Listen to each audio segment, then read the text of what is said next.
Futura Science vous invite à découvrir toute l'actualité scientifique au cœur de la science.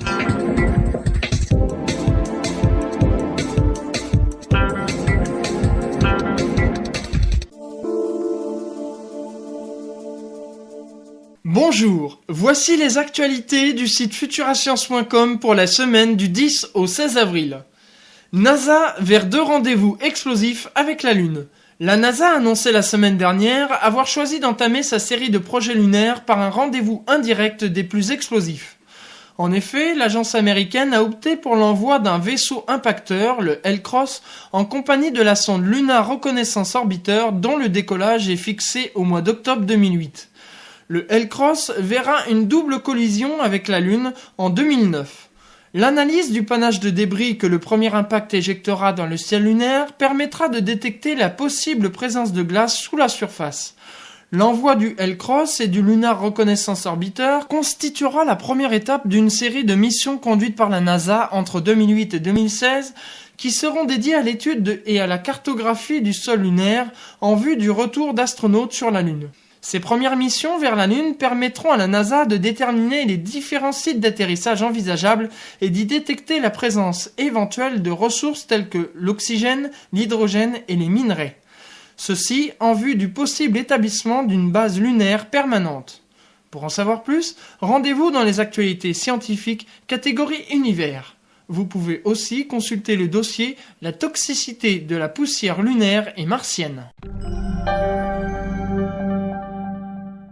Les firmes pharmaceutiques fabriquent-elles des maladies ? La semaine dernière, à Newcastle, en Australie, s'est ouverte une conférence rassemblant professionnels de la santé, étudiants, chercheurs et consommateurs.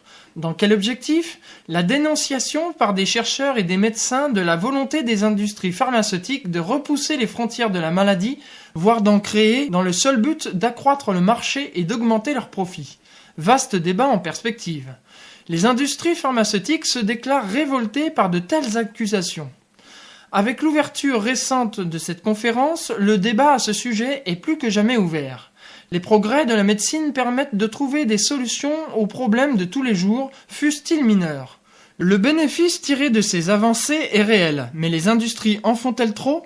Pour en savoir plus, rendez-vous dans les actualités scientifiques catégorie vie. Vous pouvez aussi consulter le dossier « Prévenir l'obésité devient une urgence ». Futura Science. Big One, un séisme à venir moins cataclysmique que prévu ? Des chercheurs de l'université de l'Oregon indiquent dans le journal Géologie que 3 plaques tectoniques situées près de la côte nord-ouest américaine sont actuellement en train de se réordonner et que leur triple jonction se déplace en direction du sud-est. Ainsi, selon le directeur d'études, le séisme tant redouté Big One pourrait être bien moins cataclysmique que prévu. Cette zone est le théâtre d'une activité sismique intense, jusque-là non détectée, où les tremblements de terre d'une magnitude comprise entre 2 et 4 sont légion. Par exemple, 1000 en l'espace de 3 semaines. Cette réorganisation de plaques a pour effet que la zone où elles se rencontrent, la triple jonction, semble se déplacer vers le sud-est et que la subduction de la plaque de Juan de Fuca sous la plaque nord-américaine pourrait ralentir, voire cesser. Enfin, une autre conséquence de cette évolution est que le Big One, ce tremblement de terre si redouté, pourrait ne pas dépasser une magnitude de 9, ce qui serait déjà catastrophique. Pour en savoir plus, rendez-vous dans les actualités scientifiques catégorie Terre. Vous pouvez aussi consulter le dossier « Le volcanisme de A à Z ». La plus petite voiture du monde est maintenant motorisée. L'année dernière, des chercheurs de l'université de Rice annonçaient avoir fabriqué la plus petite voiture du monde. 4 roues sphériques en carbone, un châssis tubulaire et 2 essieux. Le tout pour un gabarit de 4 nanomètres de long et 3 de large. La même équipe a présenté dans le journal Organic Letters son nouveau modèle maintenant doté d'un moteur à énergie solaire. Les chercheurs ont bâti un premier modèle dont les roues adoptaient le motif de ballon de football. Celui-ci s'est révélé très gourmand en énergie. En revanche, le modèle T, comptant 4 roues sphériques, s'est montré très efficace. Ce jeu de construction permet aux scientifiques d'avancer dans la voie de l'ingénierie moléculaire en testant diverses méthodes et autres assemblages. À terme, aux yeux de ses concepteurs, de tels véhicules pourraient également servir à transporter des médicaments en des lieux précis du corps humain. Après l'origami moléculaire, les circuits électroniques autour des nanotubes de carbone, les sourires du nanomonde, place aux nanovoitures motorisées. Pour en savoir plus, rendez-vous dans les actualités scientifiques, catégorie high-tech. Futura Science, au cœur de la science. La superglue naturelle des bactéries, il n'y a pas plus fort. Une bactérie vivant dans les rivières, les ruisseaux et les aqueducs pourrait bien aider le monde médical à trouver la recette de la colle la plus forte jamais élaborée. C'est en tout cas l'avis de chercheurs des universités de Brown et de Bloomington. En 14 essais, les scientifiques ont constaté qu'il fallait exercer une force comprise entre 0,11 et 2,26 micronewtons par cellule pour que les bactéries se détachent et de 1 micronewton en moyenne. Étant donné la petite taille de ces bactéries, cette force correspond à une contrainte de 70 newtons par millimètre carré. En comparaison, les superglues du commerce ne peuvent endurer qu'une contrainte comprise entre 18 et 28 newtons par millimètre carré. En théorie, si cette colle pouvait être fabriquée à échelle industrielle, elle pourrait servir à enduire des surfaces à des fins médicales ou d'ingénierie. En effet, les applications de cette colle sont nombreuses, surtout qu'elle remplit parfaitement sa fonction sur les surfaces humides. Pour en savoir plus, rendez-vous dans les actualités scientifiques catégorie matière. Vous pouvez aussi consulter le dossier Les plantes carnivores. Les conséquences des barrages sur les poissons. La création d'un barrage entraîne des bouleversements importants de l'environnement, notamment sur la diversité des peuplements de poissons.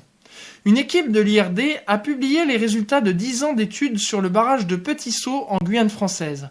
À partir des comparaisons des espèces présentes, de leur alimentation et de leur stratégie de reproduction, avant et après la mise en eau du barrage, les chercheurs ont mis en évidence une diminution significative de la diversité piscicole à l'aval du barrage en relation avec les modes de vie de poissons.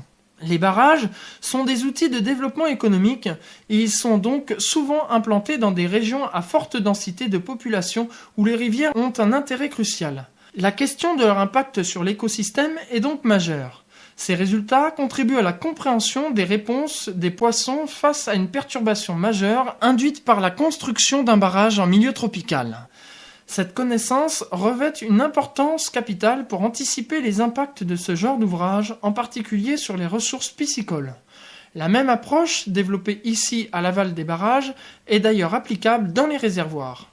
Pour en savoir plus, rendez-vous dans les actualités scientifiques, catégorie recherche.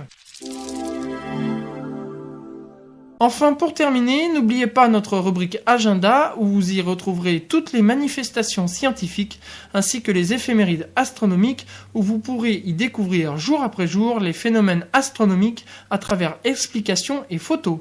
Futura Science vous propose aussi son blog où vous retrouverez toute l'actualité du site. Bonne découverte sur Futura Science.